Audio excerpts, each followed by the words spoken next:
दुनिया खत्म होने के 2.5 साल बाद ब्लिजर्ड सिटी ने आखिरकार अपनी एनर्जी क्राइसिस को सॉल्व कर लिया। झांग यी द्वारा लाया गया मिनरल और इस कॉन्क्रीट जंगल में एक नई लाइफ लेकर आया। लेकिन बाहर का हार्श एनवायरनमेंट अभी भी पूरी तरह से नहीं बदला। इंसानों को अब भी म्यूटेंट बीस्ट्स, रोग एलियंस और कुछ ऐसी शक्तियों से जूझना पड़ता है जिनका राज सिर्फ कुछ ही लोग जानते हैं। डेंग्स टेक्नोलॉजी अंडरग्राउंड लैब में साइंटिस्ट्स अपनी रिसर्च में बिजी हैं। डेंग माओ एक ह्यूमन शेप डायग्राम और डायनामिक डेटा को देख रहा है। सामने ग्लास विंडो के उस पार एक शर्टलेस लड़का डेंग शेनतोंग लैब पैंट्स पहने सिलिंड्रिकल कैबिन में खड़ा है जिसे कई मोटी पाइप से जोड़ा गया है। स्टार्ट करो। डेंग माओ के एक इशारे पर कैबिन में रेड इलेक्ट्रिसिटी फ्लो होने लगती है। डेंग शेनतोंग का शरीर कांपने लगता है। वो दर्द से कराहता है। 9700 एबिलिटी इंडेक्स वाला कोई भी म्यूटेंट इतनी एनर्जी झेल नहीं सकता। लेकिन डेंग शेनतोंग की बॉडी उस एनर्जी को एब्जॉर्ब कर रही थी। उसकी आंखों की पुतलियां भी लाल चमकने लगी। एक्सपेरिमेंट खत्म होने पर डेंग माओ डेटा देखता है। फिर से वही रिजल्ट। तभी डेंग युआनबो आता है और डेटा हाथ में लेकर कॉमली बोलता है, तुमने अपनी पूरी कोशिश की है, बट शायद हमें शुरू से ही गलत समझ थी। डेंग माओ कहता है, पर हमारी टेक तो वर्ल्ड क्लास है। युआनबो जवाब देता है, वर्ल्ड क्लास होने से क्या होता है? एपोक्लिप्स के बाद हम अब भी म्यूटेशन को पूरी तरह नहीं समझ पाए हैं। 1 घंटे बाद सिल्वर रोप पहने डेंग शेनतोंग अपने अंकल डेंग युआनबो से मिलने गार्डन में आता है। सॉरी अंकल, मैं फिर फेल हो गया। युआनबो उसे कॉमली देखता है और कहता है, ब्लिजर्ड सिटी छोड़ दो, बाहर जाओ, एक्सपीरियंस लो। तुम में एप्सिलॉन तक पहुंचने की पोटेंशियल है, लेकिन एनर्जी इन्फ्यूजन से अब कुछ नहीं होगा। लेकिन उससे पहले एक बात समझो, तुम स्ट्रांग क्यों बनना चाहते हो? डेंग शेनतोंग कंफ्यूज होता है। वो कहता है, मैं स्ट्रांग बनना चाहता हूं, ताकतवर बनने के लिए। वो याद करता है जब एपोकलिप्स की शुरुआत में वो जियांगनान का सबसे प्रॉमिसिंग लीडर माना जाता था। लेकिन इक्लिप्स ऑर्गेनाइजेशन से हारने और गांव चांगकोंग से हारने के बाद लोग उसे भूलने लगे। अब उसका एक ही गोल है, झांग यी से आगे निकलना। लेकिन जब वो अपने मन की बात कहने वाला होता है, वो रुक जाता है। क्या वो सिर्फ इसलिए स्ट्रांग बनना चाहता है ताकि लोग फिर उसे नोटिस करें? क्या इतनी सुपरफिशियल वजह से कोई सच्ची ताकत मिल सकती है? डेंग युआनबो बोलता है, तुमने हमेशा कंफर्ट में जीना सीखा है। डेंग स्टेक ने तुम्हें हर फैसिलिटी दी, लेकिन यही प्रोटेक्शन अब तुम्हारी ग्रोथ को रोक रही है।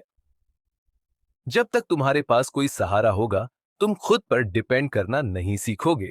जब डेंग युआनबो ने बात की, तो उन्होंने एक नाम लिया, झांगी। इसीलिए झांगी इतनी तेजी से ग्रो कर पाया है, क्योंकि वो हर वक्त खतरे में जीता है। उसे खुद को लगातार मजबूत बनाना पड़ता है। सर्वाइवल ही उसकी सबसे बड़ी ताकत है। डेंग शेंटोंग के लिए झांग यी का नाम किसी इंस्पिरेशन से कम नहीं था। लोग नहीं जानते थे, लेकिन शेंटोंग हमेशा उसे अपना लक्ष्य मानता था, इवन अगर वो अब बहुत दूर हो गया था। उसकी आंखों में क्लैरिटी आ गई। उसने युआनबो से पूछा, क्या आप चाहते हैं कि मैं भी झांगी की तरह डेथ का सामना करूं? युआनबो ने सिर हिलाया और उसे एक डेटा फाइल दी। ये ए रैंक मिशन है और इस बार तुम्हें अकेले जाना होगा। ब्लिजर्ड सिटी में ए रैंक अब सबसे हाई लेवल का मिशन था, क्योंकि एस रैंक सिर्फ झांगी के लिए रिजर्व था। पहले शेंटोंग हमेशा अपनी टीम के साथ मिशन करता था, लेकिन इस बार उसे अकेले भेजा जा रहा था, कंफर्ट जोन तोड़ने के लिए। शेंटोंग ने बिना हिचक फाइल पढ़ी और कहा, ठीक है, मैं जाऊंगा। वो मुड़ा और चल दिया। पीछे खड़े युआनबो की आंखों में हल्की चिंता थी, लेकिन उम्मीद उससे कहीं ज्यादा। तभी बटलर लियांचेंग आया। साहब, क्या किसी को सीक्रेटली उसके पीछे भेजें? युआनबो ने मना कर दिया। अब वो बड़ा हो गया है। डेंग फैमिली को एक ऐसा वॉरियर चाहिए जो खुद अपने दम पर सरवाइव कर सके। अगर शेंटोंग फेल हो गया, तो उन्हें एक नया सक्सेसर ढूंढना होगा। शेंटोंग अपनी रेजिडेंस में गया और इक्विपमेंट रूम में दाखिल हुआ।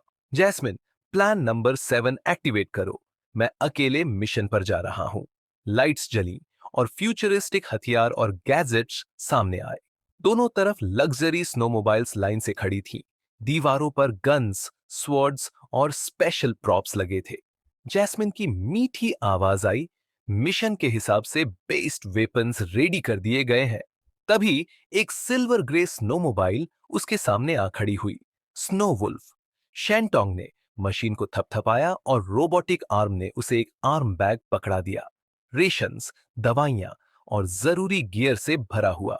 उसने एक सिल्वर कॉम्बैट यूनिफॉर्म पहनी और दो बोहिनिया डेकोरेटेड पिस्टल्स ली। आयरन वुल्फ की सीट पर बैठकर उसने ब्लिजर्ड सिटी का भारी दरवाजा पार किया और निकल पड़ा towards frozen wilderness. Alien powers ने दुनिया को शांत नहीं और डेंजरस बना दिया था।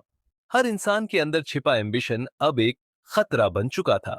म्यूटेशंस की वजह से इनह्यूमंस की संख्या बढ़ती जा रही थी और ब्लिजर्ड सिटी अब पूरे रीजन पर कंट्रोल नहीं रख पा रही थी। बहुत से रोग इनह्यूमंस अब गिरोह बना चुके थे जो जियांगनान रीजन में ट्रबल फैला रहे थे। इन्हें रोकना इन्वेस्टिगेशन टीम की डेली ड्यूटी बन चुकी थी। बर्फ से ढके मैदानों में जहां कभी सिटीज हुआ करती थीं, अब 30 से 50 मीटर मोटी बर्फ की परतें थीं। ह्यूमन सिविलाइजेशन की हर निशानी मिट रही थी। ज्यादातर लोग अपने शेल्टर से बाहर नहीं निकलते, लेकिन बड़ी फोर्सेस के पास अब ऐसी टेक्नोलॉजी थी जिससे वो बर्फ में भी ट्रैवल कर सकते थे। एक लंबी ब्लैक स्टील ट्रेन एक काले ड्रैगन की तरह बर्फ में दौड़ रही थी, जिसके चारों ओर स्नोमोबाइल्स थे। ये थी यान्युन गार्ड्स की एस्कॉर्ट कॉन्वॉय। उनका लोगो देखते ही ज्यादातर अटैकर्स पीछे हट जाते थे, लेकिन इस बार कुछ फूल्स दिखे। दूर की पहाड़ियों पर कुछ फिगर्स उभरे, ब्लैक सूट्स पहने, आंखों में क्रेजीनेस थी। देखो ब्लिजर्ड सिटी का कॉन्वॉय, इतना हैवी कार्गो, जरूर कोई जैकपॉट है। बाकी बागियों से अलग इन कुछ दर्जन लोगों को ब्लिजर्ड सिटी की कॉन्वॉय देखकर कोई डर नहीं लगा, बल्कि उनके चेहरे पर तो एक अलग ही एक्साइटमेंट था। ये आम लुटेरे नहीं थे, बल्कि इस इलाके की सबसे बदनाम गैंग वॉन्डरिंग सोल्स, एक चालाक और ताकतवर एलियन ऑर्गेनाइजेशन जिनसे ब्लिजर्ड सिटी तक के लोग भी परेशान रहते हैं। एक दाढ़ी वाला आदमी कॉन्वॉय की तरफ देखता है और बाकी की तरह हंसता नहीं। वांगलियांग ने हमें हायर करने के लिए इतना पैसा दिया है, जरूर कॉन्वॉय में कुछ बड़ी चीज होगी, उसने ठंडे स्वर में कहा। इस बार वॉन्डरिंग सोल्स को भेजा गया था कुछ खास लूटने के लिए। उनके साथ था एक खतरनाक आदमी, स्कारफेस, जो बर्फ पर हाथ रखकर तुरंत आंधी जैसा बर्फीला तूफान उठा देता है। दाढ़ी वाले ने स्नाइपर निकाली और 3 किलोमीटर दूर से गोली मारी और ट्रेन की पटरी चकनाचूर हो गई। ड्राइवर ने किसी तरह ट्रेन रोक ली, लेकिन खतरा शुरू हो चुका था। अटैक हो रहा है, एक गार्ड चिल्लाया। ट्रेन के बीच वाले कोच से दर्जनों हेविली आर्म्ड यानियोन गार्ड्स निकले और गाड़ी की बॉडी को कवर बनाकर जवाबी फायरिंग करने लगे। स्नोई पहाड़ों से वॉन्डरिंग सोल्स जोर से चिल्लाते हुए नीचे दौड़ पड़े। स्कारफेस ने बर्फ को ऊपर उछालकर एक विशाल बर्फीली दीवार बना दी जो आसमान छू रही थी। यानायुन गार्ड्स के लीडर, एक डेप्यूटी कैप्टन जिसकी एबिलिटी इंडेक्स 9000 पॉइंट्स थी, ने सब कुछ देखते हुए तुरंत एचक्यू को डिस्ट्रेस सिग्नल भेजा। रीइंफोर्समेंट आना नामुमकिन है, लड़ना ही होगा, उसने सोचते हुए अपनी चमकती एडामेंटियम की तलवार निकाली और लड़ाई के लिए तैयार हो गया। फायर! उसके काल्म बट लाउड आवाज पर सभी गार्ड्स ने अपनी ब्लैक असॉल्ट राइफल से स्नो वॉल पर फायरिंग शुरू कर दी। स्पेशल एंटी इनह्यूमन बुलेट से कुछ वॉन्डरिंग सोल्स वहीं ढेर हो गए, लेकिन तभी तूफान ने सबको घेर लिया। डेप्यूटी कैप्टन की एबिलिटी थी मर्डरस असॉल्ट, जिससे उसकी सेंसेस और बॉडी स्ट्रेंथ दोनों बढ़ जाती थी। जैसे ही कोई फिगर पास आया, उसने लाइटनिंग की तरह तलवार मारी और एक एलियन को बीच से काट डाला। कम्युनिकेशन डिवाइस में आवाज आई, सबको ट्रेन के चारों तरफ डिफेंस करना है, उनका टारगेट ट्रांसपोर्ट है। यानियन गार्ड्स पूरे जोश से लड़ाई में कूद पड़े। कॉम्बैट यूनिफॉर्म्स और डेंग टेक्नोलॉजी के गियर से लैस थे, लेकिन फिर भी किसी ने लापरवाही नहीं की। ब्लिजार्ड की एड में वॉन्डरिंग सोल्स ने भी घमासान हमला किया। डेप्यूटी कैप्टन ने एक के बाद एक दुश्मन काट डाले। उसकी तलवार हर वार में जानलेवा थी। तभी स्कारफेस सामने आया, उसकी दोनों बाहों पर नीली बर्फ की तलवारें थीं। दोनों में भयंकर टक्कर हुई। चारों तरफ आइस चिप्स उड़ने लगे। स्कारफेस के हर वार में मर्सनरी की ट्रेनिंग झलक रही थी, लेकिन डेप्यूटी कैप्टन भी पीछे नहीं हटा। एक वार में उसने स्कारफेस की एक तलवार तोड़ दी और दोनों हाथों से वार करते हुए सीधा उसके सीने की तरफ लपका। स्कारफेस ने पीछे हटते हुए बर्फ के स्पाइक्स उड़ाए, लेकिन कैप्टन ने उन्हें पैर से तोड़ दिया। अब वो स्कारफेस के एकदम पास पहुंच चुका था। कहते हुए उसने पूरी ताकत से वार किया। स्कारफेस का बचा हुआ आइस स्वॉर्ड भी टूट गया और वो दूर जा गिरा। अब उसकी आंखों में डर साफ दिख रहा था। रैबिट डॉग बचाओ! उसने चिल्लाकर मदद मांगी। डेप्यूटी कैप्टन जैसे ही स्कारफेस को खत्म करने वाला था, उसे अचानक ऐसा महसूस हुआ जैसे कोई उसे लॉक कर रहा हो। मौत का खतरा उसने पल भर में महसूस कर लिया और इंस्टिंक्टिवली साइड में लुढ़क गया। जब वो मुड़कर काउंटर करने ही वाला था, तभी उसने देखा कि जहां वो खड़ा था, वहां जमीन पर एक गहरा गोल गड्ढा बन चुका था, जैसे किसी ने उसे पिघला दिया हो। उसने फौरन उस दिशा में देखा जहां से खतरे का एहसास हुआ था। दूर एक चैरियट पर बैठा एक बड़ी दाढ़ी वाला आदमी था, जिसकी आंखें शिकार करने वाले ईगल जैसी तेज थीं। वो आदमी, जिसे लोग मैड डॉग कहते थे, शांत बैठा था। न पागल दिख रहा था, न ही परेशान, बस थोड़ा सुस्त। अब तक वो लड़ाई देख रहा था, लेकिन जैसे ही स्कारफेस ने मदद मांगी, उसने अपना भारी भरकम ब्लैक गन निकाला, जिसे आम इंसान संभाल भी नहीं सकता। डेप्यूटी कैप्टन ने फौरन रिएक्ट किया। दाहिने हाथ से अपनी तलवार को पकड़ा और बाएं हाथ से अपनी गन निकाली। दो गोलियां चलाईं, लेकिन अगले पल उसका आधा कंधा हवा में गायब हो चुका था और मैड डॉग अपनी जगह से हिला तक नहीं। डेप्यूटी कैप्टन नीचे गिरा और तभी स्कारफेस ने उसकी छाती में तलवार घुसेड़ दी। ओह, यानी उन गार्ड का डेप्यूटी कैप्टन बड़ी मछली फंसी है, स्कारफेस ने लालच से कहा। लेकिन मैड डॉग ने सीधा जवाब दिया, लगभग 9,000 पॉइंट्स की इनह्यूमन ओरिजिन होगी। बदले में मेरे लिए सामान लेना मत भूलना। डेप्यूटी कैप्टन की मौत से यान्युन गार्ड का मोरल टूट गया, लेकिन वे ट्रेनिंग में पक्के थे। एक नया कैप्टन तुरंत सामने आया और लड़ाई कंटिन्यू की, लेकिन ज्यादा देर तक नहीं टिक पाए। सिर्फ 5 मिनट में पूरा यूनिट खत्म हो गया। स्कारफेस बैटलफील्ड देखकर बोला, आज तो टफ फाइट हो गई। 8 आदमी गए। अब मिस्टर वुलियांग से ज्यादा मुआवजा लेना पड़ेगा। मैड डॉग ने कामली सिगरेट जलाई और बोला, एस्कॉर्ट टीम इतनी स्ट्रांग थी तो गाड़ी में जरूर कुछ हाई वैल्यू गुड्स होंगे। स्कारफेस की आंखों में लालच चमक उठा। उसने अपने एक मजबूत साथी को बोला, दरवाजा खोलो। लेकिन गाड़ी ब्लिजर्ड सिटी इंडस्ट्रीज की बनी थी, इनह्यूमन से लड़ने के लिए, इसलिए दरवाजा इतनी इजीली नहीं खुला। तब मैड डॉग ने फिर से अपनी गन निकाली और दरवाजे पर गोली चलाई। गोली लगते ही दरवाजे में गोल छेद हो गया और स्कारफेस अंदर दौड़ा। लेकिन अंदर कुछ भी वैल्यूएबल नहीं था, न फूड, न वेपन्स, न मेडिसिन्स। क्या ये खाली ट्रक है? वॉन्डरिंग सोल्स ने गुस्से में पूछा। स्कारफेस भी हैरान था कि इतनी हैवी सिक्योरिटी के बावजूद ट्रक खाली क्यों है। तभी एक सोल ने चिल्लाकर बुलाया, बॉस इधर देखो। सब भागकर अगले डिब्बे में पहुंचे, जहां एक बड़ा मेटल बॉक्स रखा था, बिना किसी ताले या खोलने के निशान के। मैड डॉग ने तुरंत फायर किया। बॉक्स की आउटर लेयर मेल्ट हो गई और गैस के साथ बॉक्स खुल गया। मिस्ट हटने के बाद उन्होंने देखा कि अंदर एक लड़की थी, 17-18 साल की, लंबे काले बालों वाली। स्कारफेस हैरान रह गया। वुलियांग ने इतना पैसा इस लड़की को पकड़वाने के लिए दिया? मैड डॉग ने गंभीरता से कहा, शायद इसमें कोई स्पेशल एबिलिटी है। स्कारफेस ने लड़की से पूछा, तू कौन है? ब्लिजर्ड सिटी वालों ने तुझे क्यों पकड़ा? लड़की ने डरते हुए घुटनों को गले लगाया और धीरे से बोली, मेरा नाम एम्बर है।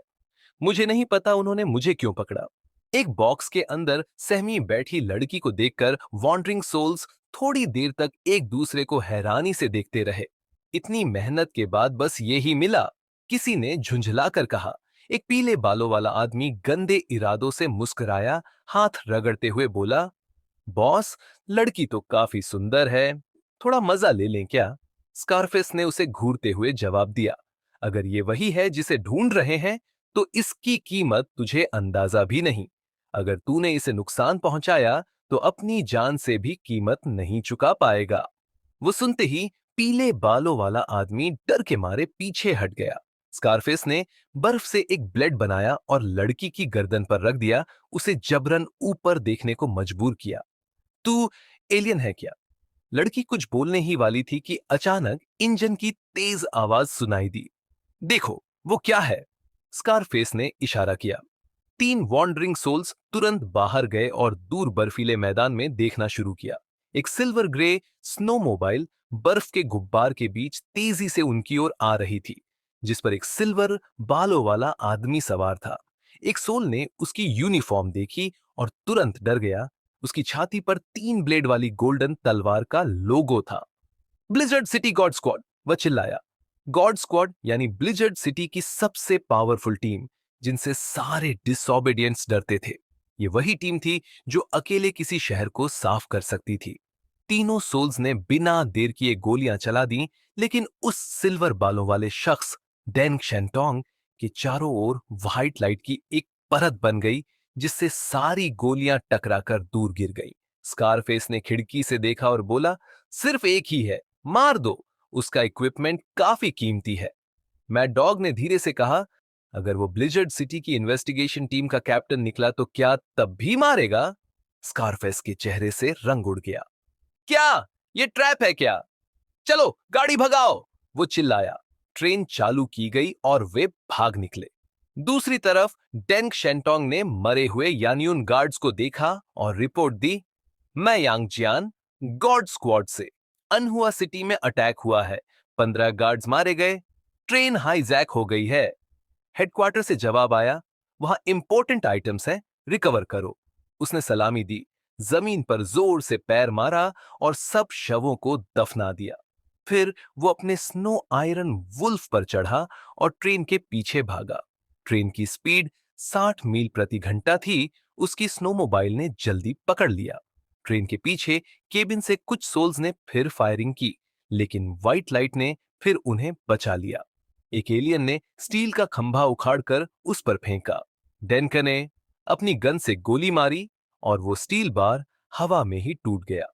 फिर उसने अपनी बाइक पर दो बटन दबाए। सामने से दर्जनों माइक्रो मिसाइल्स निकली और ट्रेन के पिछले हिस्से की तरफ गई। तीन म्यूटेंट्स और ट्रेन का पिछला हिस्सा एक साथ उड़ गया। डेंग शेंटोंग बाइक से कूदकर ट्रेन में घुस गया, लेकिन अंदर आग जैसा ड्रैगन उसकी ओर लपक रहा था। जैसे ही आग का विशाल ड्रैगन डेंग शेंटोंग की तरफ बढ़ा, उसके पास छुपने की कोई जगह नहीं थी। उसने गन को वापस रखा और तलवार निकाल ली।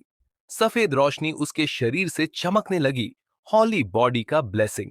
उसने तलवार से ड्रैगन को दो हिस्सों में काट डाला और आग की लपटें डिब्बे से बाहर निकल गई।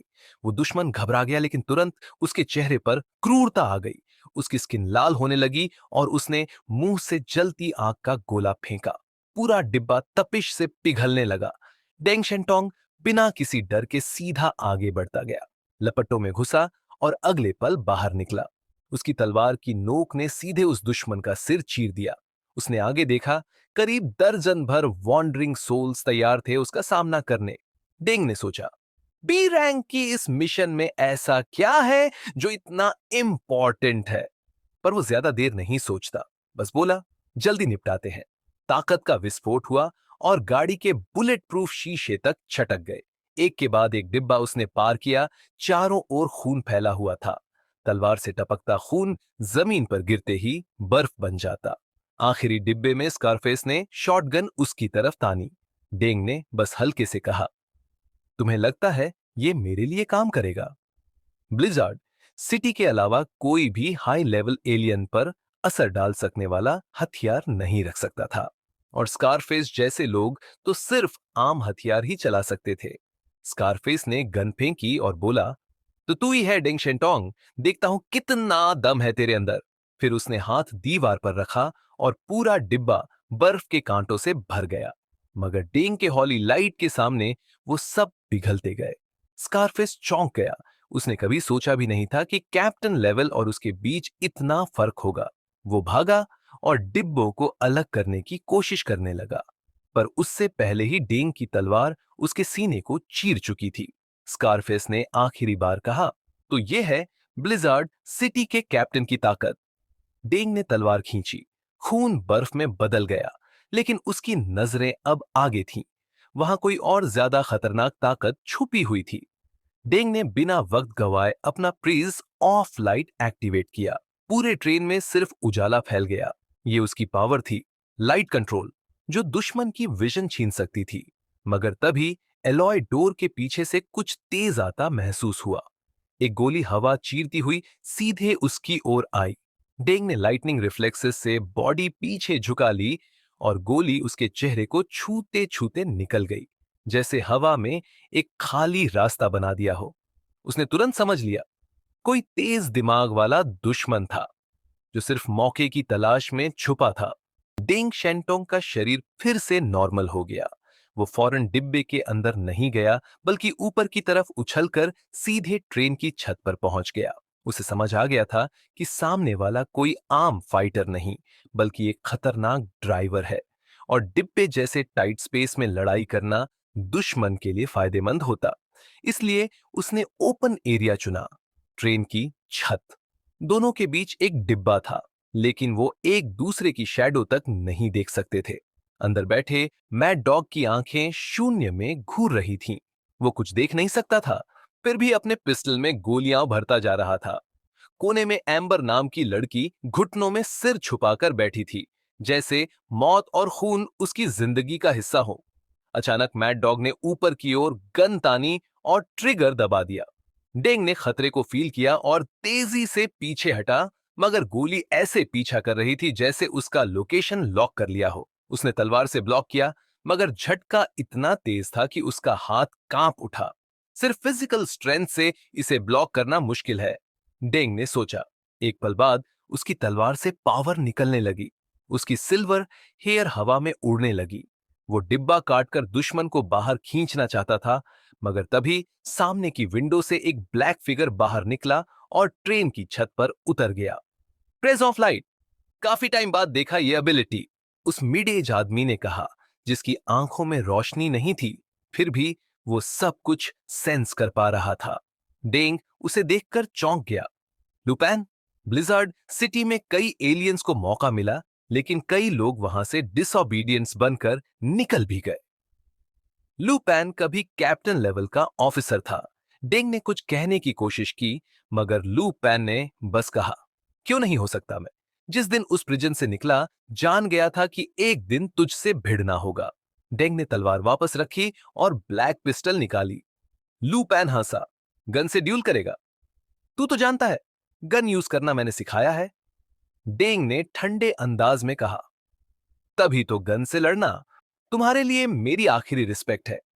वो जानता था कि इतने खतरनाक स्पेशलिस्ट को तलवार से छूना मुश्किल होगा, पर गन चलाने में वो किसी से कम नहीं था। उसने अपनी पिस्टल से मैगजीन निकाली, गोलियां बाहर फेंकी और सिर्फ 5 बुलेट्स रखी। लुपैन ने भी वही प्रोसेस फॉलो किया। दोनों ने बाकी सब एम्यूनिशन नीचे फेंक दिया। तेज हवाओं और बर्फीले तूफान के बीच दोनों खड़े रहे, राइट हैंड गन के पास, फुल फोकस में। 3, 2, 1। दोनों ने एक साथ गन ड्रॉ की और सामने वाले के सिर पर निशाना लगाया। डेंग की बुलेट सिल्वर लाइट में लिपटी हुई थी, वहीं लू पैन की बुलेट ब्लैक एनर्जी से भरी थी। दोनों गोलियां हवा में टकराईं और एक जबरदस्त शॉक वेव बनी, जिससे चारों तरफ बर्फ का दीवार उड़ गया। लूपैन ने तुरंत लोअर बॉडी की तरफ 2 गोलियां और चलाईं, जबकि उसका पैर फर्मली ट्रेन की छत पर जमा था, जैसे एक चीता जो अगली मूवमेंट के लिए रेडी हो। लू पैन की गोली बहुत तेज थी। डेंग शेंटोंग को काफी टाइम बाद इतनी जबरदस्त खतरे की फीलिंग हुई। उसके ऊपर होली बॉडी ब्लेसिंग की चमक थी, जो एक आर्मर की तरह उसकी बॉडी को प्रोटेक्ट कर रही थी। उसने तेजी से अपने शरीर को घुमाया ताकि वाइटल पार्ट्स पर गोली ना लगे। हालांकि उसने चेस्ट बचा ली, लेकिन कमर में गोली लग ही गई। गोली के साथ आई फोर्स ने उसे अंदर तक हिला दिया और पेन से उसके लिप्स से हल्का ब्लड बह निकला। फिर भी उसने रिएक्ट करते हुए 2 बुलेट्स चला दी। लुपैन ने पहले ही मूवमेंट सेंस कर ली थी। वो जेड पैटर्न में पीछे हटा। एक बुलेट तो आसानी से बच गई, लेकिन दूसरी के पास से जाते ही बुलेट ने हवा में ही एक्सप्लोड कर दिया। इस धमाके ने उसे ट्रेन से नीचे गिरा दिया। डेंग शेंटोंग ने ठंडे टोन में कहा, लुपैन, टाइम बदल चुका है। डेंग टेक्नोलॉजी ने एक स्पेशल बुलेट बनाई थी जिसे वो अपनी एबिलिटी से एक्टिवली ब्लास्ट कर सकता था। लेकिन लुपैन ट्रेन से नहीं गिरा। उसने लास्ट मोमेंट में ट्रेन पकड़ ली और पीछे से फिर से अटैक किया। एक और बुलेट क्लैश हुई और दोनों फिर से पीछे हटे। अब उनके पास सिर्फ एक बुलेट बची थी। दोनों कोल्ड हवा में ट्रेन की रूफ पर आमने सामने खड़े थे। लुपैन जानता था कि अगर ज्यादा टाइम बीता तो ब्लिजार्ड सिटी से रीइंफोर्समेंट आ सकती है। इसलिए उसने इमीडिएटली फायर किया, लेकिन उसकी गन से कोई बुलेट नहीं निकली। उसी मोमेंट डिंग शेंटोंग शॉक हो गया। फिर एक तेज साउंड हुई। गाओ चांगकोंग ने दूर से फायर किया था और लू पैन की आर्म उड़ गई। लू पैन स्माइल किया क्योंकि उसकी लास्ट बुलेट उसने मुंह में हाइड की थी। अब उसके पास एक एक्स्ट्रा बुलेट थी। उसने कहा, अब बताओ, क्या ये शॉट तुम ब्लॉक कर पाओगे? डेंग शेंटोंग साइलेंट रहा। उसके पास चांस था एस्केप करने का, लेकिन वो एक गनर था। डिफीट एक्सेप्ट करना उसके लिए डेथ के बराबर था और उसकी आर्मर अब पहले जितनी स्ट्रांग नहीं थी। एक और हिट, मतलब फिनिश। लू पैन ने कहा, भाग सकता है अभी भी। डेंग ने स्माइल करके जवाब दिया, अगर तू मुझे नहीं मार पाया तो तेरी डेथ पक्की है। बैंग! लुपैन ने सीधे उसकी चेस्ट पर बुलेट फायर कर दी, लेकिन उसी टाइम डेंग के सूट से डार्क सिल्वर मेटल का छोटा सा शील्ड बाहर आया। Adamantium alloy. बुलेट टकराई, शील्ड में डेंट पड़ा, लेकिन वो बच गया। तभी उसका snow car snow iron wolf side से आई और लुपैन पर मिसाइल्स बरसाई। लुपैन डॉज करने की कोशिश करता रहा, लेकिन फाइनली धमाके में उड़ गया। डेंग शेंटोंग रूफ पर खड़ा उसे जाते हुए देखता रहा। उसने फॉलो नहीं किया, बस अपनी इंजर्ड साइड को पकड़ा और कॉम्बैट सूट से पेन किलर्स इंजेक्ट होने दिए। फिर वह उस कैरेज के पास गया जहां बी रैंक मिशन की एस्कॉर्ट छुपी हुई थी। उसने अलॉय डोर को फाड़कर खोला और देखा एक गर्ल व्हाइट जैकेट में एक कॉर्नर में सिमटी हुई। उसकी बड़ी बड़ी आईज उसे घूर रही थी। डेंग ने ब्लिजार्ड सिटी से पूछा, बी क्लास मिशन का एस्कॉर्ट आखिर है क्या? जवाब आया, एक पर्सन, एक ऐसा स्ट्रेंज इंसान जिसके पास शायद कोई स्पेशल एबिलिटी है। ब्लिजार्ड सिटी ने डेंग शेनतोंग को जो जानकारी दी थी उसमें एलियंस की एबिलिटीज का कोई क्लियर डिटेल नहीं था। करीब आधे महीने पहले उनकी पेट्रोल टीम को एक गर्ल मिली थी जो मॉन्स्टर्स की टेरिटरी से भाग आई थी। हमारी इंफॉर्मेशन के मुताबिक वो वूलियांग की सर्वेंट थी और हमेशा उसी के साथ रहती थी। लेकिन जब हमने उसे फाइंड किया उसमें कोई ऑफेंसिव एबिलिटी नहीं दिखी, तो उसे जस्ट रिसर्च के लिए लाया गया। डेंग शेंतोंग उस गर्ल को देखता रहा। Weak, white face, long hair जो फेस पर गिर रहे थे। लेकिन उसे देखकर डेंग के अंदर उसे प्रोटेक्ट करने की एक स्ट्रॉन्ग फीलिंग आई। शायद उसकी वीकनेस ही लोगों में कंपैशन ट्रिगर करती थी। डेंग को एग्जैक्ट डिटेल नहीं मिली थी, लेकिन इतना तो क्लियर था कि वो मॉन्स्टर्स की जगह से ही एस्केप की थी। वो यूहुन नाम के डेंजरस एलियन से छिप रही थी। शायद वो उसे कैप्चर करने आए थे और वही एलियंस डेंग के मिशन का टारगेट थे। डेंग को उस पर पिटी आई। वो एम्बर के पास गया, स्माइल किया और बोला, डोंट बी अफ्रेड, अब तुम सेफ हो। उसने हैंड बढ़ाया, I am Deng Shentong, blizzard city का इन्वेस्टिगेशन कैप्टन। गर्ल ने धीरे से हैंड थामा, एम्बर। उसने अपना नेम बताया। उसकी थिन ड्रेस देखकर डेंग ने तुरंत स्नो वुल्फ रोका। उसका स्टोरेज कंपार्टमेंट ओपन किया और एक कॉम्बैट यूनिफॉर्म निकालकर उसे पहनने को दिया। फिर उसने उसे कुछ कंप्रेस्ड फूड दिया और पूछा, तुम मॉन्स्टर्स की टेरिटरी से एस्केप की हो, है ना? एम्बर चुपचाप ईटिंग करने लगी, बिना किसी फियर या डाउट के। लेकिन जैसे ही उसने वुलियांग का नेम सुना, उसका हैंड शेक करने लगा और फूड गिरते गिरते बचा। डैंग समझ गया ये सच में मॉन्स्टर्स से एस्केप की हुई एक पुअर गर्ल थी।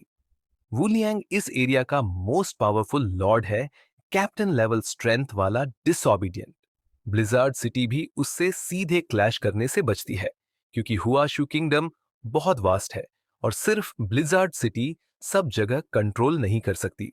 ग्रेट म्यूटेशन एरा के बाद कई डिसोबीडियंट्स बिना हाई क्वालिटी रिसोर्सेज के भी बहुत स्ट्रांग बन गए। झांग ये जैसे लोग एग्जाम्पल है। ट्रेन अब एक वाइड स्नो फील्ड पर रुकी थी। एम्बर चुपचाप डोर फ्रेम पर बैठी ईटिंग कर रही थी। डेंग दूर खड़ा उसे जेंटली देख रहा था। उसे खुद नहीं पता क्यों, लेकिन उस गर्ल को देखकर उसका हार्ट सॉफ्ट हो जाता था। क्या तुम थोड़ा अपने बारे में बता सकती हो? डेंग ने थर्मस आगे बढ़ाया। एम्बर ने हॉट वाटर पिया। फिर बोली, तुम घोस्ट को ढूंढने जा रहे हो? गुड। डेंग ने हेड नोट किया। तुम वहां जाकर डाई करोगे? उसने कोल्ड टोन में कहा। No one can kill him. Deng हंसा, क्योंकि तुमने मुझ जैसा कोई नहीं देखा। वुलियंग बहुत ही केयरफुल और स्ट्रॉन्ग एलियन था। उसकी टेरिटरी आइस फ्लावर स्वैम्प एक नेचुरल फोर्ट्रेस थी। जो भी वहां गया वो सरवाइव नहीं कर सका। इसीलिए उसे ए लेवल टास्क टारगेट बनाया गया। डेंग को पता था कि किसी भी ड्यूल में 4 फैक्टर्स डिसाइड करते हैं रिजल्ट। एक, एट्रीब्यूट्स। अगर आपकी एबिलिटी सामने वाले की स्ट्रेंथ को कंट्रोल कर सकती है, जैसे जांगी की टाइम स्पेस एबिलिटी, तो आप जीत सकते हो। 2, एबिलिटी इंडेक्स। अगर कोई रेस्टोरेंट नहीं है और कंडीशन बराबर है, तो हायर इंडेक्स वाला ज्यादा चांस से जीतता है। 3, कॉम्बैट कंडीशंस। एनवायरमेंट और एनिमी की इंफॉर्मेशन बहुत मैटर करती है। आइस एलियंस बर्फ पर, फायर एलियंस जंगल में, रूल एलियंस ट्रैप्स में, और रीइंफोर्समेंट एलियंस ओपन स्पेस में स्ट्रांग होते हैं। 4, प्योर लक। कभी कभी किस्मत भी फाइनल फैक्टर होती है, लेकिन जो कोई वुलियांग की टेरिटरी में एंटर करता है, वो कम से कम तीसरे पॉइंट कॉम्बैट कंडीशंस को तो हार ही जाता है। फिर भी डेंग शेंतोंग कॉन्फिडेंट था, क्योंकि वो डेंग शेंतोंग था। एम्बर उसकी कॉन्फिडेंस देखकर शॉक्ड रह गई। मैं वहां से भाग आई थी, लेकिन मैं इमेजिन भी नहीं कर सकती कि तुम उस मॉन्स्टर को कैसे हरा पाओगे। डेंग ने शोल्डर उचका दिए, जैसे ये कोई बड़ी बात नहीं। उसे एम्बर में कोई अबनॉर्मल स्ट्रेंथ नहीं दिखी, बस एक बहुत सप्टल सी फीलिंग थी। तुम मॉन्स्टर से बहुत डरती हो, है ना? उसने पूछा। तभी उसने सामने देखा, स्नो वुल्फ धीरे धीरे आ रहा था। डेंग ने कहा, अब मुझे मॉन्स्टर्स से फाइट करने जाना होगा। तुम ये चैरियट ले लो, ये तुम्हें ब्लिजार्ड सिटी सेफली पहुंचा देगा। डेंग शेंतोंग ने प्लान किया कि एम्बर को पहले ब्लिजार्ड सिटी भेज देगा और खुद आइस फ्लावर स्वैम्प में जाकर मॉन्स्टर से लड़ेगा।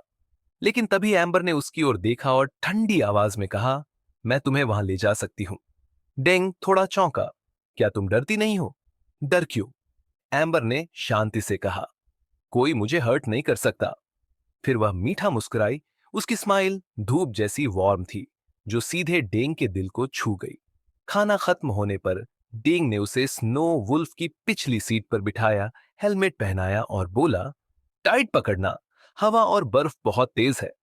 एम्बर ने उसके मजबूत कमर को पकड़ लिया। स्नो वुल्फ ने नेब्यूला सैटेलाइट सिस्टम से कनेक्ट होकर आइस फ्लावर स्वैम्प की लोकेशन सेट की और रवाना हो गया। आधा दिन बीतने पर वे वहां पहुंच गए। दूर से ही जगह अजीब लग रही थी। बर्फ नहीं गिर रही थी। जमीन पूरी तरह ट्रांसपेरेंट आइस से ढकी थी। हवा में बिखरे स्नोफ्लेक्स चारों ओर उड़ रहे थे। डेंग ने बाइक रोक दी। एम्बर भी उतरी। तुम मेरे साथ आओगी? उसने पूछा। एम्बर ने सिर हिलाया, पर कुछ कहा नहीं। डेंग ने स्टोरेज से गन्स और आम्यूनिशन निकाले और एक छोटा सिल्वर पिस्टल एम्बर को देते हुए कहा, रख लो अपने पास। दोनों धीरे धीरे आइस पर चलने लगे, लेकिन जैसे ही वे अंदर गए, आइस के नीचे एक के बाद एक विशाल आंखें चमकने लगीं। वे छिपे मॉन्स्टर्स की थीं। डेंग अलर्ट रहा, पर आगे बढ़ता गया। तभी एम्बर रुक गई। तुम पहले नहीं हो जो ब्लिजार्ड सिटी से यहां आया, वो बोली। बाकी सब मर चुके हैं। मैंने तुम्हें वार्न किया था। अब दोष मेरा नहीं। डेंग हल्के से हंसा। मैं अपनी मर्जी से आया हूं, तुम्हारी गलती नहीं। तभी एम्बर पीछे हटी और उसके और डेंग के बीच की आइस जोर से फट गई। बूम! 10 मीटर मोटी आइस नीचे से टूटी और विशाल बर्फ के टुकड़े ऊपर डेंग पर गिरने लगे। डेंग ने शांति से हाथ फैलाया। सफेद लाइट उसके चारों ओर फैल गई। हिमटूलाइट ने उसे एक शील्ड में लपेट लिया, जिससे सारे आइस ब्लॉक्स रुक गए। लेकिन तभी जमीन उसके नीचे से फिर टूटी। एक विशाल परछाई उसके नीचे उभरी। क्रैक! डेंग के पैरों के नीचे एक बेहद बड़ा मुंह खुला, जिसमें लंबी धारदार दांत थी। वो मॉन्स्टर उसे निगलने आ रहा था, कई मीटर लंबा मोटी ब्राउन स्किन वाला एक जाइंट क्रोकोडाइल आइस से बाहर आया। एम्बर दूर खड़ी बस देखती रही। मैंने तुम्हें चेतावनी दी थी, वो बोली। तुम्हें अपने स्ट्रेंथ पर ज्यादा कॉन्फिडेंस था। अब मर ही रहे हो तो मुझे मदद ही कर देते। जंगल जैसे स्वैम्प में ऐसे ही कई जाइंट मॉन्स्टर्स छिपे थे, पर एम्बर निडर खड़ी रही और मॉन्स्टर्स ने भी उसे नहीं छुआ। तभी आइस के नीचे से एक तेज सफेद रोशनी उठी। पफ! खून से भरा पानी और बर्फ ऊपर उड़ गया। डेंग शेनतोंग उस व्हाइट लाइट में ढका हुआ धीरे धीरे ऊपर आइस पर उतर रहा था। उसके नीचे मरे हुए जाइंट क्रोकोडाइल का शव था। ये वही मॉन्स्टर्स हैं जो मॉन्स्टर्स ने खुद पाले हैं, वो बोला। कैप्टन लेवल से नीचे कोई इन्हें हैंडल नहीं कर सकता। बाकी मॉन्स्टर्स उसका पीछा करते हुए ऊपर निकलने लगे। Boom boom boom. 10 मीटर मोटी आइस उनके लिए कागज जैसी थी। भयानक मॉन्स्टर्स, विशाल मुंह और 4 पैरों वाले, उसे खाने को दौड़े। डेंग ने तलवार उठाई और उसके शरीर से और भी ज्यादा पवित्र लाइट निकली। The world of nothingness. एक पल में सभी मॉन्स्टर्स की विजन गायब हो गई और आंखों से अंधा जानवर कंफ्यूज हो जाता है। एम्बर ने हैरानी से देखा, सामने की दुनिया खाली सी हो गई थी। कुछ ही सेकंड बाद खून की बदबू हवा में फैल गई। उसने देखा दर्जनों जाइंट क्रोकोडाइल्स के लाशें पहाड़ जैसी ढेर बन चुकी थीं। आइस स्वैम्प सब लाल खून में डूबे थे। अंबर सामने देखती रह गई, हैरान और डरी हुई। वो नजारा किसी नर्क से कम नहीं था। डेंग शेंटोंग सिल्वर कॉम्बैट यूनिफॉर्म में था, हाथ में तलवार, मगर उसके शरीर पर खून का कोई निशान नहीं था। अंबर के पपोटे थोड़े सिकुड़े। उसने डेंग को घूरा और खुद ब खुद 2 कदम पीछे हट गई। तुम तुम कौन हो? डेंग ने शांत लहजे में कहा। यह सवाल तो मुझे तुमसे पूछना चाहिए। तुम कौन हो? अंबर ने नजर झुका ली और धीमे से बोली, मैं तुम्हें नुकसान नहीं पहुंचाना चाहती थी, तुम ही यहां आना चाहते थे।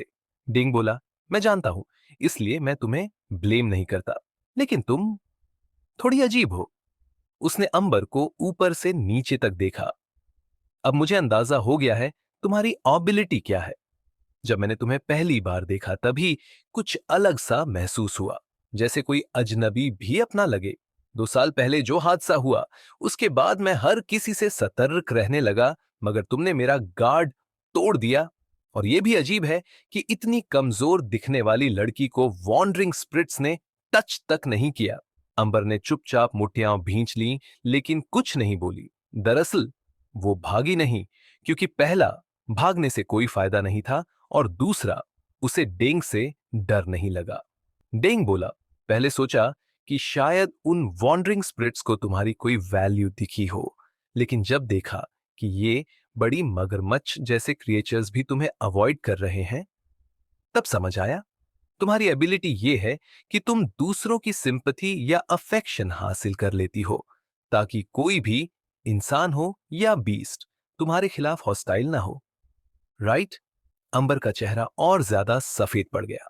उसने होंठ काटे और फिर डेंग से नजर मिलाकर पूछा, तो तुम मुझे मारना चाहते हो? डेंग ने आईब्रो उठाई। मैंने तो कहा था ये मेरी खुद की चॉइस थी यहां आना, इसलिए तुम्हें ब्लेम नहीं करता। लेकिन मुझे लगता है तुम्हारी एबिलिटी इससे कहीं ज्यादा कॉम्प्लिकेटेड है, वरना ब्लिजर्ड सिटी के बी लेवल मिशन में तुम्हें एस्कॉर्ट बनाकर नहीं भेजा जाता। अंबर ने कुछ नहीं कहा। पोस्ट एपोकैलिप्स की दुनिया ने उसे सीखा दिया था कि किसी पर इजीली ट्रस्ट नहीं करना चाहिए। डेंग ने हाथ हिलाया। छोड़ो, अगर नहीं बताना चाहती, मैं वुलियांग को ढूंढने जा रहा हूं। डर लग रहा हो तो वापस चली जाओ। वो मुड़ गया और आइस फ्लावर स्वैम्प की तरफ बढ़ने लगा। कुछ कदम बाद अंबर की आवाज पीछे से आई, रुको, मैं तुम्हें रास्ता दिखा सकती हूं। डेंग ने चौंक कर उसे देखा। वो दौड़ती हुई आई थी, आंखों में कॉन्फ्लिक्ट, लेकिन अब डिसीजन ले चुकी थी। क्या तुम वुलियांग की साइड में नहीं हो? नहीं, अंबर ने सिर हिलाया। मैं उसकी सबोर्डिनेट नहीं, बस उसकी गुलाम हूं। उसकी आवाज में अब सर्दपन था। वो एक दरिंदा है, टॉर्चर, अब्यूज, किलिंग, सब कुछ एंटरटेनमेंट की तरह करता है। डेंग ने पूछा, तो भागी क्यों? अंबर हंसी, कड़वी स्माइल के साथ, क्योंकि ब्लिजर्ड सिटी भी कोई सेफ जगह नहीं है। वहां भी अजनबी लोग खिलौना ही बनते हैं। तुम्हारी सिटी की भी अपनी काली हकीकतें हैं, एक्सपेरिमेंट्स, एक्सप्लॉइटेशन, सब जानते हैं। डेंग चुप रहा। वो इन बातों से इनकार नहीं कर सकता था। अंबर ने सिर झुकाया। जब वो वॉन्डरिंग सोल मेरे पास आया, मैं समझ गई कि वुलियांग गुस्से में है और तुम उसे ढूंढ रहे हो। तो सोचा शायद तुम्हारे जरिए मैं फिर से जिंदा रहने का मौका पा जाऊं। डेंग समझ गया। तो तुम मुझे अपने सर्वाइवल की तरह यूज करना चाहती हो। अंबर की आंखों में दर्द था। मैं मरना नहीं चाहती, लेकिन मेरे पास कोई ऑप्शन नहीं है। पर तुम अलग हो, शायद तुम सच में उसे हरा सको। वो उसके पास आई और उसकी बांह पकड़ ली। प्लीज मुझे बचा लो। डिंग ने हल्की सांस ली। तुम्हारी एबिलिटी स्ट्रांग है, लेकिन अब जब मुझे इसका पता चल गया है, तो प्लीज इसे मुझ पर यूज मत करना। अंबर ने धीरे से हाथ छोड़ दिया। सॉरी। डिंग मुस्कुराया और उसके सिर पर हाथ फेरा। डोंट वरी, मैं वादा करता हूं यद वुलियांग मरेगा। अंबर ने उसकी तरफ देखा। तुम जीतोगे? जरूर। डेंग के चेहरे पर पूरा कॉन्फिडेंस था। वो फिर से आगे बढ़ा, आइस फ्लावर स्वैम्प की तरफ। अंबर उसके पीछे चल दी और इस बार उसे भरोसा था उस आदमी पर। आइस फ्लावर स्वैम्प का सेंटर। ब्लिजर्ड ऊपर पागलों की तरह घूम रही थी, लेकिन झील के बीच बने एक छोटे से आइलैंड पर उसका कोई असर नहीं था। यहां ना बर्फ थी, ना ही ठंडी हवा। सिर्फ एक पुराना गोथिक स्टाइल विला खड़ा था। रेड क्लॉक पहने एक लंबा आदमी धीरे धीरे आइलैंड के किनारे आया।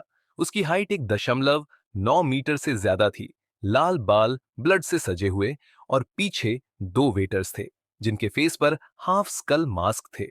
वो आदमी था वांगलियांग, आइस फ्लावर स्वैम्प का लॉर्ड। वो वाइन ग्लास में गाढ़ा लाल लिक्विड डालकर पीता है। ब्लड की क्वालिटी आज लो लग रही है। पीछे से वेटर बोला, सर, ये लाइव स्टॉक 2 महीने से ब्लड दिए जा रहे हैं, जल्दी नए लाएंगे। वांगलियांग ने झील के पास जाकर हाथ डाला। पानी अभी भी फ्रोजन नहीं था। फिर वो बोला, कोई गेस्ट आया है। उसके क्रोकोडाइल्स ने कोई रिएक्शन नहीं दिया, यानी खतरा पास है। जाओ रिसीव करो उन्हें। दोनों सर्वेंट्स बोले, यस मास्टर, और पलक झपकते ही गायब हो गए। वांगलियांग मुस्कुराया। शिकार इंटरेस्टिंग लग रहा है, को ना देखते हैं उसका मीट कैसा टेस्ट करता है। दूसरी तरफ Ding Shentong and amber ice flower swamp की सेंटर तरफ बढ़ रहे थे। डेंग हर कुछ कदम पर डार्क सिल्वर कलर के स्मॉल पाम साइज बम रख रहा था। ये बम इतने स्ट्रांग थे कि पूरा स्वैम्प उड़ा सकते थे। अब का डेंग पहले जैसा यंग और लापरवाह नहीं था। वो कॉन्फिडेंट तो था, पर अब और ज्यादा केयरफुल भी। थोड़ी दूर चलकर उन्हें विला का साइलेंट दिखाई देने लगा। डेंग रुक गया। अंबर बोली, क्या हुआ? डेंग बोला, कोई आ रहा है। धुंध में दो फिगर्स नजर आए, एक मैन और एक वुमन। दोनों black and white combat uniform में, फेस पर स्कल मास्क और पीठ पर लॉन्ग स्वॉर्ड्स। अंबर घबराई। ये वांगलियांग के गार्ड्स हैं, बहुत पावरफुल हैं। डेंग ने स्माइल किया। तुम पीछे हट जाओ, मैं इन्हें हैंडल कर लूंगा। गार्ड्स जहां से? यूहुन जैसे वीक लोग कुछ नहीं कर पाए, चलो तुम खुद ही हमारे पास आ गए। दोनों ने एक साथ अपने लॉन्ग स्वॉर्ड्स निकाले और उन्हें आपस में घुमाकर रगड़ने लगे। तेज क्रैकलिंग साउंड के साथ स्पार्क्स निकलने लगे। फिर दोनों घूमते हुए डेंग की तरफ बड़े स्पीड से बढ़े, जैसे घूमते हुए ब्लेड्स। डेंग ने अपनी तलवार ग्रीफिथ का हैंडल पकड़ा। गार्ड्स का अटैक बहुत स्पीडी और पावरफुल था। डेंग ने हवा में बॉडी ट्विस्ट की और उनकी ब्लेड्स को साइड रोल करके डॉज कर लिया। लेकिन स्वॉर्ड्स की हीट और फोर्स इतनी ज्यादा थी कि पास से गुजरने पर भी डेंग को डैमेज फील हुआ। तभी उसके बॉडी से एक हॉली लाइट निकली। चारों ओर सफेद रोशनी फैल गई। गार्ड्स की आंखें कुछ नहीं देख पा रही थीं, लेकिन वो जुड़वा थे, एक दूसरे को सेंस कर सकते थे। स्वॉर्ड से वो आसपास की चीजों का पता लगा रहे थे, जिससे डेंग की पोजीशन पता चल सके। उन्होंने एक बार फिर अटैक किया, पर इस बार भी चूक गए। डेंग ने अचानक मेल गार्ड के पीछे से अटैक किया। उसका स्वॉर्ड सीधे गार्ड के स्वॉर्ड में क्रैक कर गया और उसे बहुत दूर तक उछाल दिया। गार्ड कई बार आइस पर बाउंस हुआ, फिर जाकर रुका। मेल गार्ड बुरी तरह कांप रहा था। खुद को संभाल पाना मुश्किल हो गया था। एक ही फाइट में उसे समझ आ गया कि सामने वाला कितना खतरनाक है। यह है ब्लिजर्ड सिटी के इन्वेस्टिगेशन कैप्टन की ताकत। उन्होंने पहले कभी इतने लेवल का एलियन नहीं देखा था। आइस फ्लावर स्वैम्प में वू लियांग के अलावा कोई ऐसा नहीं था जो इन भाई बहन का सामना कर सके। इसलिए उन्हें लगा था कि वो किसी भी इन्वेडर को आसानी से हरा देंगे, इवन अगर वो ब्लिजर्ड सिटी के लोग हों। लेकिन हकीकत ने उन्हें झटका दे दिया। ब्लिजर्ड सिटी की ताकत उनकी सोच से कहीं ज्यादा थी। पहले उन्होंने इसलिए कुछ नहीं किया क्योंकि उन्हें जरूरत नहीं थी, लेकिन जब एक्शन शुरू हुआ तो वो टिक ही नहीं पाए। डेंग शेनतोंग आराम से जमीन पर उतरा। भाई के उठते ही बहन सामने आ गई और तलवार तान दी। डेंग उन्हें ध्यान से देखने लगा। दोनों 9,000 पॉइंट से ऊपर है, टैलेंट अच्छे हैं, आज की ब्लिजर्ड सिटी में भी सेकंड क्लास माने जाएंगे। लेकिन कोई प्रोफेशनल ट्रेनिंग नहीं ली, बस ताकत है, स्किल्स नहीं, और हथियार भी बहुत क्रूड है। उसने सिर हिलाया। ज्यादा टाइम नहीं है मेरे पास, चलो जल्दी निपटाते हैं। उसने बाएं हाथ से उंगलियां चटकाई।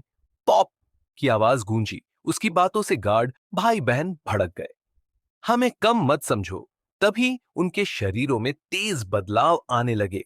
बहन का शरीर फूल गया और उसके जोड़ों से लाल कांटे निकल आए। कुछ ही पल में वो 3 मीटर लंबी कांटों से भरी एक लाल राक्षसी बन गई। भाई चारों पैरों पर गिर पड़ा। उसकी मांसपेशियां फटने लगीं। वो एक 5-6 मीटर लंबा तलवार जैसे दांतों वाला वुल्फ बन गया। क्वीन ऑफ थॉर्न्स और स्वॉर्ड वुल्फ दोनों मिलकर देंग की ओर टूट पड़े। लाल राक्षसी हवा में घूमती हुई एक रेड स्टॉर्म बन गई, जिसके चारों ओर सैकड़ों ब्लेड जैसे कांटे हवा में कटने की आवाज कर रहे थे। पूरे झील की बर्फ टूटकर बिखर गई। वुल्फ भी पीछे नहीं रहा। चारों पैरों से जमीन को तोड़ता हुआ वो भी हमला कर बैठा। डेंग शांत खड़ा था, तलवार हाथ में लिए हुए। बूम! भीषण टक्कर हुई, जिसे बर्फ टूटकर गर्म पानी उभर आया। सफेद भाप उठने लगी। दूर छुपी एम्बर ये सब देख रही थी, हैरान और डरी हुई।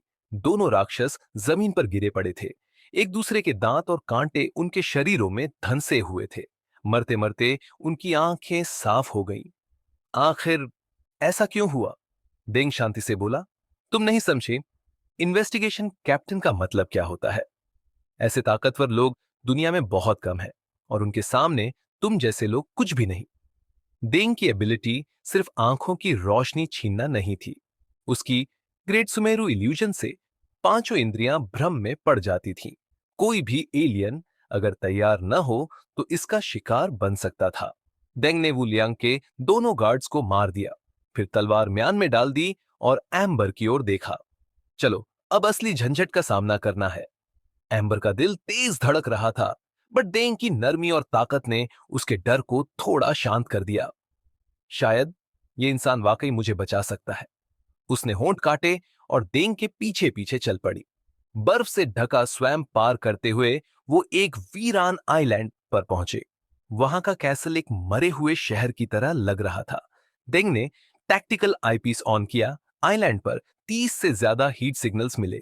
इसने भी जियांग यी की तरह एक सेफ किला बना रखा है, लेकिन उससे बहुत पीछे है। डेंग ने वहीं से कमांड दी। 10 किलोमीटर दूर स्नो वुल्फ एक्टिवेट हुआ। उसके हथियार खुले और ऊपर की नेब्यूला सैटेलाइट से डेटा मिला। फिर दर्जनों छोटे मिसाइल्स लॉन्च हुए। सफेद धुआं छोड़ते हुए वो हवा में टेढ़े मेढ़े रास्ते से आइलैंड पर गिरे। रंबल, धरती और कैसल टूटकर उड़ गए। शॉकवेव से सारी बर्फ चूर चूर हो गई। छिपे हुए किलर चीखने का मौका तक नहीं पा सके। कुछ घायल एलियंस चीखते हुए डेंग की ओर दौड़े। स्ट्रेंथ टाइप एलियन 7,000 पॉइंट्स के आसपास। डेंग ने आकलन किया। उसने पिस्टल निकाली और दोनों हाथों से थामकर फायर करना शुरू कर दिया। बूम!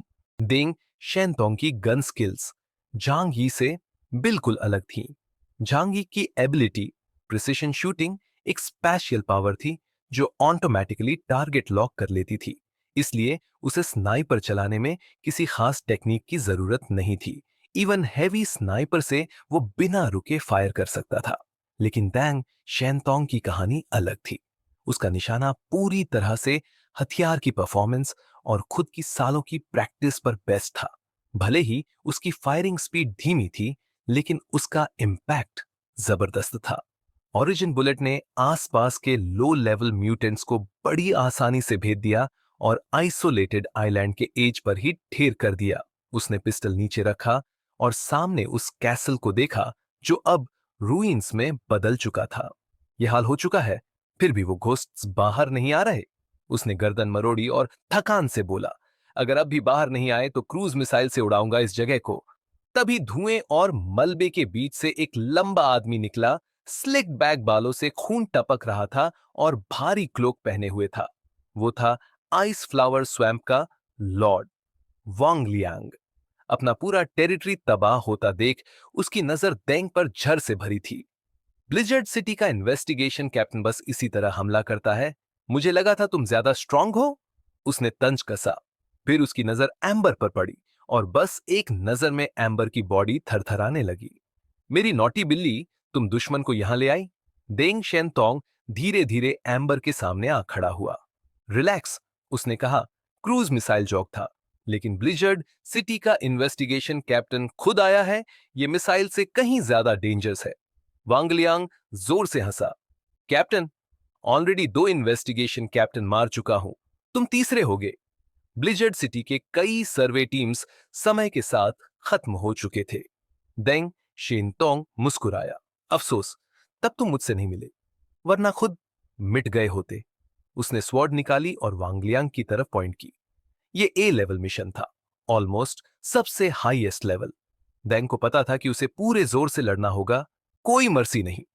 वांगलियांग ने एम्बर की तरफ देखकर कहा, तुम सोचती हो यह आदमी तुम्हें बचा सकता है। एक मौका देता हूं, इसे मार दो, फिर माफ कर दूंगा तुम्हें। डेंग ने मुंह बिचकाया। अब भी उसे अपनी स्लेव समझते हो, ज्यादा उड़ो मत। मैं सेलेस्टियल टीम का क्लिक। पीछे से गनकॉक होने की आवाज आई। डेंग स्टन रह गया। लाइट एट्रीब्यूट वाला होने के नाते उसे चारों तरफ सब कुछ साफ दिखता था। एम्बर ने वही गन उसके सिर पर तान दी थी। एम्बर? डेंग थोड़ा शॉक था, पर तुरंत कैलम हो गया। क्या तुम सोचती हो मैं हार जाऊंगा? एम्बर की बॉडी कांप रही थी। वो आंखें नहीं मिला पा रही थी। डेंग उसके डर को महसूस कर सकता था। एम्बर की एबिलिटी थी कि कोई भी उसे नेचुरली प्रोटेक्ट करना चाहता था। फिर वो इस घोस्ट से इतना क्यों डर रही थी? वांगलियांग जोर से हंसा। वही मेरी क्यूट बिल्ली, शूट हिम। मैं तुम्हें बड़ा रिवॉर्ड दूंगा। डेंग को समझ आ गया, ये आदमी मेंटली बीमार है। उसकी ट्विस्टेड लव की डेफिनेशन दूसरों के लिए नरक थी। डेंग ने एम्बर को शांत तरीके से कहा, ट्रस्ट मी, मैं तुम्हें हर्ट नहीं होने दूंगा। एम्बर कांप रही थी। बीते समय की डरावनी यादें उसे घेर रही थीं। वांग लियांग चिल्लाया, मुझे मना किया तो अंजाम जानते हो। एम्बर की आंखों में गुस्सा उभरा और उसने ट्रिगर दबाया, लेकिन गोली डेंग की तरफ नहीं, वांग लियांग की छाती में लगी। तू सड़ा हुआ परवट, मर जा, एम्बर चिल्लाई। वांग लियांग गुस्से से कांपने लगा। नया ओनर मिल गया तुझे, अब बताता हूं कितनी बड़ी गलती की है। फिर उसकी बॉडी अचानक स्वेल करने लगी। क्लोथ्स फट गए और उसकी असली मॉन्स्टर फॉर्म सामने आई। ये था orc type ability user, code name abyss crocodile. Deng ने उस विशालकाय मॉन्स्टर को देखा। उसके पुराने फाइट्स उसके सामने छोटे लगने लगे। मॉन्स्टर का एक दांत ही डेंग से बड़ा था। उसने स्वॉर्ड कसकर पकड़ी और सोच लिया, अब टाइम है इस धरती के असली शैतान को मिटाने का। भूत ने खुद को एक जायंट क्रोकोडाइल में बदल लिया और सीधे डेंग शेंटोंग पर झपट पड़ा। उसके जबड़े ऐसे थे जैसे कोई अबिस, जिसने पल भर में डेंग को निगल लिया। डेंग ने तुरंत होली बॉडी ब्लेसिंग को एक्टिवेट कर अपने चारों ओर एक अटूट डिफेंस लेयर बना ली। बूम! क्रोकोडाइल ने उसे निगला और बर्फ के नीचे कीचड़ में समा गया। वो मॉन्स्टर का इलाका था जहां डेंग का टिकना मुश्किल था। डेंग ने अपने हाथों में पकड़ी तलवार से ऊपर नीचे दबते जबड़ों को रोका, पर उस मॉन्स्टर की पावर बहुत ज्यादा थी। उसकी बाइट फोर्स इतनी भयानक थी कि डेंग मुश्किल से जूझ पाया। सिर्फ एक अटैक से डेंग समझ गया, इसकी स्ट्रेंथ 9800 पॉइंट से ऊपर है। ऐसा कैसे हो सकता है? ब्लिजर्ड सिटी के बाहर इतना पावरफुल कौन हो सकता है? डेंग को यकीन था कि ब्लिजर्ड सिटी के अलावा बाकी सभी एरियाज के एलियंस कमजोर हैं, लेकिन वूलियांग जैसी क्रिएचर का अस्तित्व उसके लिए चौंकाने वाला था। अभी डेंग मॉन्स्टर के अंदर खींचा जा चुका था। कॉम्बैट सूट ने खुद को डाइविंग मोड में बदला। उसने तलवार से जबड़ों को चीरने की कोशिश की। बूम! उसने तलवार से ऊपर के जबड़े पर वार किया, लेकिन उसकी स्वॉर्ड ग्रिफिथ मुश्किल से कुछ सेंटीमीटर अंदर जा पाई। इतना डैमेज मॉन्स्टर के लिए कुछ नहीं था। वो मॉन्स्टर सैकड़ों मीटर लंबा था, जैसे आधी सड़क का आकार। डेंग उसके दांतों में फंसी छोटी सी चीज लग रहा था। तेज बहाव ने डेंग को हिला दिया, लेकिन जब उसने ऊपर देखा तो उसे मॉन्स्टर का गला दिखाई दिया। अगर बाहर सॉलिड है तो अंदर जरूर सॉफ्ट होगा। उसने तलवार लेकर सीधे अंदर जाने का फैसला किया, लेकिन तभी गले से निकली लाल रोशनी की एनर्जी बीम उसकी तरफ दौड़ी। ओ नो, डेंग ने कहा। उसने तुरंत होली लाइट शील्ड बनाया, लेकिन फिर भी उस बीम ने आसपास की बर्फ को तोड़कर सब कुछ चकनाचूर कर दिया। एम्बर एक बर्फ के टुकड़े पर कांप रही थी। उसने नीचे झांका। वह मॉन्स्टर अब भी वहीं था। उसने चुपचाप डेंग के लिए दुआ की। डेंग ने अब समझा कि उसने इस मिशन की मुश्किल को कम आंका था, लेकिन वह अब पहले जैसा घमंडी नहीं था। The great Sumeru illusion. Deng ने अपनी शक्ति से एक सफेद रोशनी का भ्रम फैलाया। मॉन्स्टर को अब जो दिख रहा था वह सब झूठ था। जैसे ही मॉन्स्टर ने हमला किया, डेंग पीछे से आया और उसकी गर्दन पर वार किया। होली लाइट ने तलवार को ढंक लिया और एक लंबा शार्प एज बना दिया। पाफ! तलवार ने त्वचा तो चीर दी, लेकिन अंदर की मोटी हड्डी उसे रोक रही थी। वुलियांग की स्किन के नीचे एक पूरा बोन आर्मर था। डेंग अब थक चुका था। तभी मॉन्स्टर ने अपना भारी टेल हिलाया और डेंग को चोट पहुंचाने की कोशिश की। डेंग ने तुरंत कॉम्बैट सूट के थ्रस्टर से खुद को पीछे किया और पानी से बाहर निकल आया। एम्बर ने उसे देखा। डेंग ने उसे सीने से लगाया। यहां रहना डेंजरस है, मैं तुम्हें सेफ जगह ले चलता हूं। एम्बर ने कहा, मुझे छोड़ दो, वो मुझे नहीं मारेगा। लेकिन जब तक तुम उसे नहीं मारते, मैं फ्री नहीं हो सकती। डेंग कुछ कह पाता उससे पहले पानी से भयंकर गर्जना हुई। वो जायंट क्रोकोडाइल एक बार फिर बाहर निकला और सीधे उन दोनों की तरफ झपटा। डेंग फिर से उसके जबड़ों में था। एक हाथ से एम्बर को पकड़े, दूसरे से तलवार थामे, डेंग ने पूरी ताकत से जबड़ों को रोकने की कोशिश की। तुमने तो कहा था वो तुम्हें नहीं मारेगा, डेंग ने मुस्कुराते हुए कहा। पर एम्बर देख सकती थी कि उसकी तलवार पकड़ती बांह कितनी थकी हुई थी। डेंग शेंतोंग एक बार फिर उस भयानक मॉन्स्टर के मुंह में गिर पड़ा, और इस बार एम्बर भी उसके साथ थी। एम्बर ने दांत भींचते हुए कहा, वो एक पागल है जिसे नॉर्मल लॉजिक से समझा ही नहीं जा सकता। शायद भूतों के लिए किसी में समा जाना प्यार जताने का तरीका होता है। डेंग शिनतोंग हल्के से मुस्कुराया, लेकिन मैं अभी मरना नहीं चाहता। पर तुम उसे हरा नहीं सकते, एम्बर ने सच्चाई से कहा। वो कांप रही थी। शायद हम सब मर जाएंगे। तुम्हें डेथ से डर लगता है? डेंग ने पूछा। पहले लगता था, फिर नहीं, लेकिन अब फिर से थोड़ा डर लग रहा है। इंसान कॉम्प्लिकेटेड होता है, खासकर लड़की जैसी मैं, है ना? पर मैं मरूंगा नहीं और तुम्हें भी मरने नहीं दूंगा। डेंग की आवाज में डिटर्मिनेशन साफ झलक रही थी। मैं एक दिन वर्ल्ड को जीतने वाला ग्रेट मैन बनूंगा। मैं यहां खत्म नहीं हो सकता। तभी दूर खड़ा स्नो वुल्फ दोबारा लॉन्ग रेंज आर्टिलरी में बदल गया और दर्जनों मिसाइल्स फायर किए। मिसाइल्स इतनी तेज थीं कि मॉन्स्टर उन्हें डॉज नहीं कर सका। ऊपर से वो सारा फोकस डेंग को चबाने में लगा चुका था। पीठ पर वार होते ही वो दहाड़ा, लेकिन फिर भी अपने जॉज नहीं खोले। पर यही एक पल का मौका डेंग ने पकड़ लिया। एक हाथ से एम्बर को पकड़े हुए, दूसरे से उसने मॉन्स्टर के मुंह में होली लाइट वाली तलवार चलाई। चमकदार सिल्वर ब्लेड्स का एक डेंस जाल बना, जिसने मॉन्स्टर के मुंह की स्किन चीर दी। लेकिन अंदर की बोन्स इतनी स्ट्रांग थीं कि तलवार रूट तक नहीं पहुंच सकी। ग्रोर! अब वुलियांग ने दोनों को पकड़कर डीप में खींच लिया, जहां वाटर प्रेशर किसी को भी अंदर से फाड़ सकता था।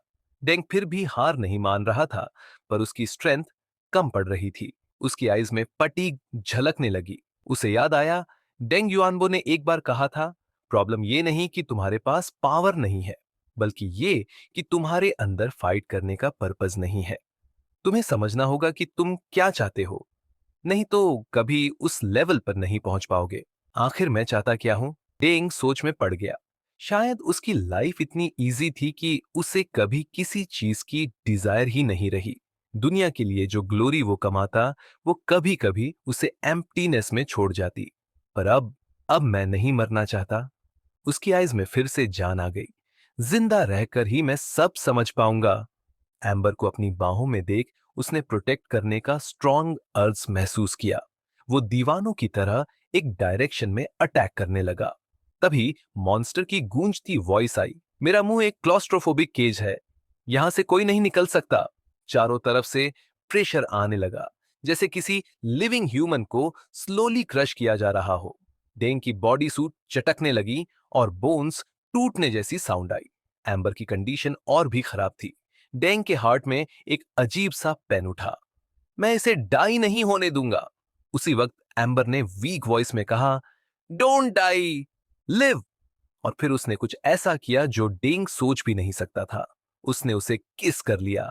डेंग शॉक में रह गया। तभी उसके अंदर एक स्ट्रेंज पावर जगी, जैसे कुछ ईयर से लॉक टैलेंट अचानक रिलीज हो गया हो। एम्बर की एबिलिटी थी in the name of love, जो उसे जिससे लव होता है उसे एक्स्ट्रा पावर देती है।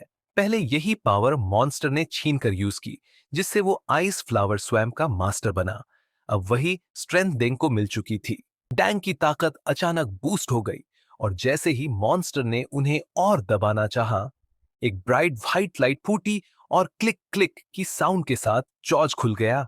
नो, ये कैसे पॉसिबल है? मॉन्स्टर चिल्लाया। डेंग ने फुल फोर्स से उसका केस तोड़ डाला और एम्बर को लेकर बाहर निकल गया। मॉन्स्टर इंसेंस हो गया। You can go, she is mine. पूरा स्वैम्प शेक करने लगा। पानी और आइस का तूफान उठा। एक जाइंट क्रोकोडाइल डेंग की ओर रश किया, पर डेंग ने कोल्ड लुक से नीचे देखा। नेक्स्ट मोमेंट स्काई से एक येलो लाइट गिरी, एक क्रूज मिसाइल की तरह, जैसे मीटियोर बनकर मॉन्स्टर पर गिर पड़ी। मैंने कहा था ना, मैं क्रूज मिसाइल बुला सकता हूं, और मैं जोक नहीं कर रहा था। बूम! एक क्रूज मिसाइल आसमान से गिरा और सीधा उस जगह फटा जहां वो डेमन खड़ा था। ताकतवर धमाके ने आइस फ्लावर स्वैम्प के बीचों बीच एक बड़ा गड्ढा बना दिया और पीली आग की लपटों में वो डेमन गिर गया। लेकिन डेंग शेंटोंग तब तक एम्बर को लेकर दूर निकल चुका था। एम्बर ने हैरानी से पूछा, हाँ, ये काम कर गया? डेंग मुस्कुराया, असल में हवा हमारी फैमिली थोड़ी अमीर है, वैसे ये मिसाइल हमारे घर का ही बना हुआ है। उसने उंगलियां रगड़ते हुए कहा, छोटा सा फैमिली बिजनेस है। एम्बर हैरान रह गई, कुछ कह नहीं पाई। तभी दूर से फिर से डेमन की दहाड़ सुनाई दी। एक मिसाइल उस पर भारी नहीं पड़ा। वो एक आर्मर्ड बीस्ट की तरह था। इतनी मोटी स्किन और हड्डियां कि कई सड़कों को उड़ाने वाला मिसाइल भी उसे पूरी तरह खत्म न कर सका। लेकिन अब उसकी हालत खराब थी। सारा शरीर लहूलुहान, स्किन फटी हुई, पर आंखों में अब भी वही खौफनाक रेस था। डेंग ने अपने अंदर आती नई पावर को महसूस किया, तलवार हाथ में ली और एक फेंसिंग स्टांस ले लिया। उसकी तलवार की नोक पर होली लाइट से एक चमकदार चार नुकीला तारा बनने लगा। पूरी ताकत को एक पॉइंट पर जोड़ो और बनाओ सबसे पावरफुल सिंगल टारगेट अटैक। देखते हैं इस बार मेरी पावर तेरे शरीर को चीर पाती है या नहीं। डेंग ने तलवार तेजी से घुमाई, इतनी तेज कि बस एक सिल्वर लाइट दिखी, और अगले पल वो तारा डेमन के सिर में घुस चुका था। उसका आर्मर पहली बार टूटा। तेरी हिम्मत कैसे हुई एम्बर, उसे पावर देने की? तू मेरी है। डेमन बुरी तरह चिल्लाया। हालांकि तलवार उसके सिर में घुसी थी, पर वाइटल पार्ट्स बच गए। टॉम! वो जायंट डेमन ऊंचाई से डेंग की ओर झपटा। उसके जबड़े एक विशाल प्लायर्स की तरह खुले। वो तेरी नहीं है। डेंग ने बिना डरे एक और वार किया। उसकी तलवार सीधे उसके सॉफ्ट पेट में घुस गई और खून फाउंटेन की तरह निकला। डेमन ने टेल से हमला किया, इतना तेज कि डेंग को बचने का मौका नहीं मिला। लेकिन अगली पल वो गायब। वाओ! मेरी सेंसेस, स्पीड और स्ट्रेंथ तीनों बढ़ चुकी हैं। लगता है ये एम्बर की एबिलिटी है। डेंग ने दूर खड़ी एम्बर को देखा और समझ गया। तभी डेमन ने मुंह से लाल एनर्जी बीम निकाली, पर डेंग फिर गायब। डेमन घबरा गया। ये कैसे बच जा रहा है बार बार? वो देखने लगा और फिर उसे आसपास कई व्हाइट मिरर्स दिखे। हर बार डेंग उन्हीं मिरर से टेलीपोर्ट हो रहा था। ये स्पेशल एबिलिटी है, वो डरते हुए बोला। नहीं, डेंग ने हंसते हुए जवाब दिया, मेरी एबिलिटी है लाइट, लाइट की स्पीड, यूनिवर्स का बेंचमार्क। मैं लाइट नहीं बना, पर इन मिरर्स के अंदर टेलीपोर्ट कर सकता हूं। मुझे तुझे सीधा वार करने की जरूरत नहीं, मैं बस निशान छोड़ता हूं, अटैक खुद रास्ता ढूंढता है। इसे मैं बुलाता हूं हेवन एटचिंग। अगले पल उसका वार सीधा डेमन के सीने में फटा। खून की नदियां बह निकली। पीछे से स्नो वोल्फ टैंक भी मिसाइल्स मार रहा था। दर्द से डेमन इंसानी रूप में वापस आने लगा। उसकी कमर ऑलमोस्ट कट चुकी थी। एम्बर, तूने मुझे बतरे किया बस क्यों? Shut up! एम्बर चीखी। पहले दिन से तुझसे नफरत थी। मैं तुझे मरते देखना चाहती थी। डेंग चुप रहा। कभी कभी साइलेंस ही सबसे बड़ा रिस्पेक्ट होता है। उसने तलवार उठाई। आसमान में लाइट मिरर्स बन गए और फिर एक चमकदार चार नुकीला तारा आसमान से गिरा। पावर ऑफ डिवाइन लाइट, जज! और इस बार वो तारा डेमन की जिंदगी हमेशा के लिए खत्म कर गया।